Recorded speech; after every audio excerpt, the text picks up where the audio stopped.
ভারত সরকারের সবচেয়ে বড় ভুল হলো বাংলাদেশের মানুষকে তারা শত্রু বানিয়ে ফেলেছে আওয়ামী লীগকে বন্ধু বানাতে গিয়ে। তারা জনগণের সাথে বন্ধুত্ব চায় না। এই ধরনের একটা দল যারা লুটপাট চোরের দল, চোরতন্ত্র প্রতিষ্ঠা করেছে বাংলাদেশে, তাদের সাথে তারা বন্ধুত্ব করতে গিয়েছে।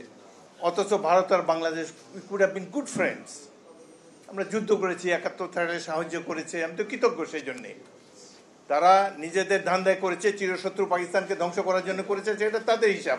বাট আমরা ওই মুহূর্তে রিলিফ পেয়েছি, অস্ত্রশস্ত্র পেয়েছি, যুদ্ধ করতে পেরেছি। আমাদের তো কিয়ামত পর্যন্ত বন্ধু থাকার কথা ছিল।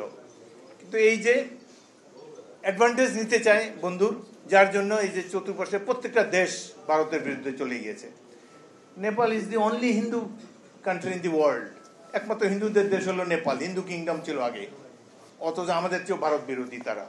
কেন ওদেরকে গুতায়, কেন তাদেরকে এইভাবে সারাউন্ড করে তাদেরকে ব্লকেট করে দেয়, তাদের খাবার দাবার যেতে দেয় না?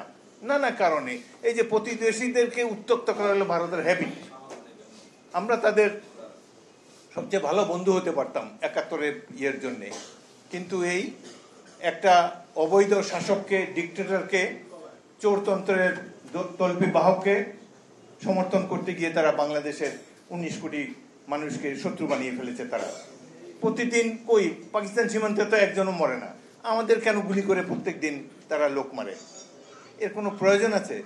অথচ এই যে দেখেন সামনে যারা বসে আছে, আমাদের মধ্যে চেহারাটার কোনো, আমরা তো একই জাতি, একই লোক, তো আমরা একই দেশে বসবাস করি, একই চিন্তা চেতনা আমাদের।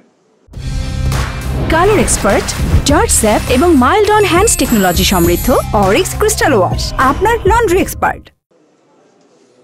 সুতরাং এই যে কয়েকজন ব্যক্তি এই রাষ্ট্রটাকে ধ্বংস করলো, যে কাজে সভ্যতা আজকে এই জায়গায় এসেছে। চিন্তা করেন, ডোনাল্ড ট্রাম্পের মতো একটা লোক, সবচেয়ে বড় ডেমোক্রেসি, সবচেয়ে উন্নত দেশ, সেই দেশের প্রেসিডেন্ট। কারা এদেরকে ভোট দেয়? কি তাদের মন মানসিকতা কিভাবে চেঞ্জ হয়ে গেছে? একইভাবে ভারত পৃথিবীর সবচেয়ে বড় গণতান্ত্রিক দেশ। আমরা পছন্দ করি ভারতীয়দেরকে। পশ্চিম বাংলার সাথে তো আমাদের মিল আছে অনেক কিছুর সাথেই, কিন্তু এদের মধ্যে এই ধর্মীয় বিষ বাক্র ঢুকিয়ে দিচ্ছে এই বিজেপি এবং এই ধরনের দলগুলো। সুতরাং আমরা তো বন্ধু হয়ে থাকতে চাই। আমি আজকে এখানে যারা অপর্ণা রায়, অপু, এদেরকে বলবো আমাদের আরো সংখ্যা বৃদ্ধি করেন। আমার কোনো, এই দেশ তো এখনো কমিউনাল হয় নাই। আমরা বিএনপিতে আরো অন্য ধর্মাবলম্বী ব্যক্তিদেরকে দেখতে চাই, যাতে আমরা গণতন্ত্রের জন্যই আগামী দিনে লড়াই করবো, দেশের স্বাধীনতার সার্বভৌমত্বের জন্য লড়াই করবো।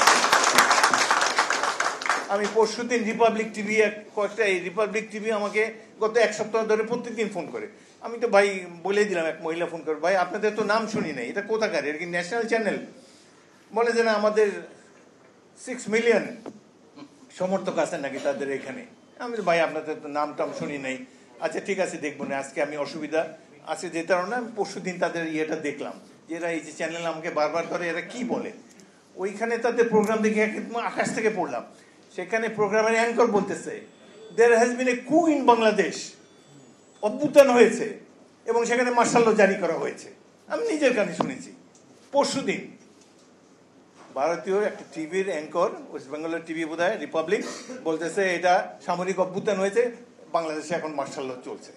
এত বড় নির্জলা মিথ্যা কথা আমি না শুনলে বিশ্বাসই করতাম না, অন্য কেউ আমাকে বললে।